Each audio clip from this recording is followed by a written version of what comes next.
This podcast is brought to you by Osher Lifelong Learning Institute at San Diego State University.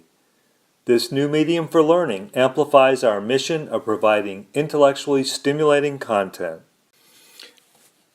Welcome to Constitutional Context. This is Professor Glenn Smith with 5-minute bites of background about the court and Constitution.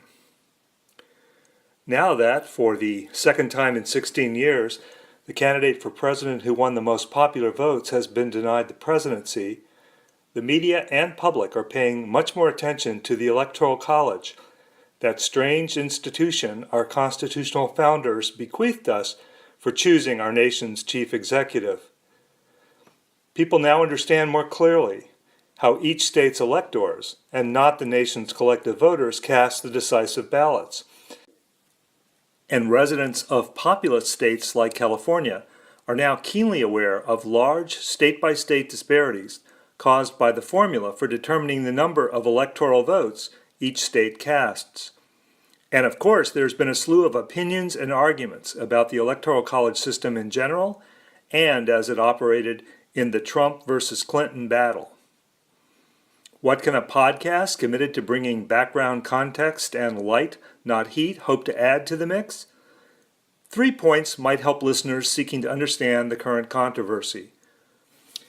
First, it's worth observing that the Electoral College system, in which a now 270-member majority of a college of electors choose the nation's president, is only one of several non-majoritarian, anti-direct democracy institutions the Constitution's framers created in 1787.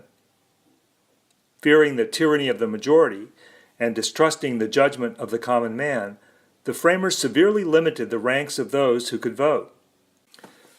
And, in designing the national legislature, the framers deliberately gave majority power in one legislative chamber, the Senate, to a minority of citizens, and they chose to have senators selected indirectly by state legislatures rather than directly by voters. Second, although the Electoral College is similar in effect to the other institutions just mentioned, the college is distinct in one major way. We needed constitutional amendments requiring a supermajority, 2/3 of both houses of Congress and 3/4 of the states, to achieve past electoral reforms.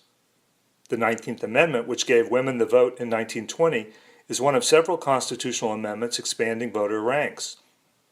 And it took ratification of the 17th Amendment in 1913 to require direct election of senators.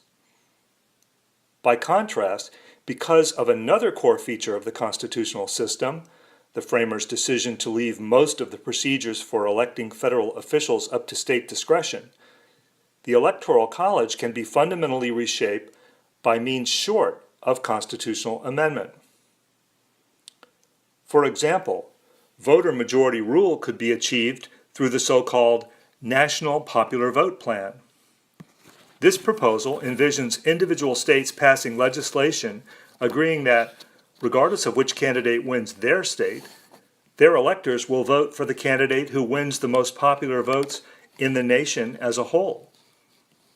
Already adopted by 11 states controlling 165 electors, if other states with at least 105 more electors join the compact, and crucially, if the agreeing states stick with their bargain, presidential elections would become direct contests for the hearts and minds of all American voters, regardless of which state they live in.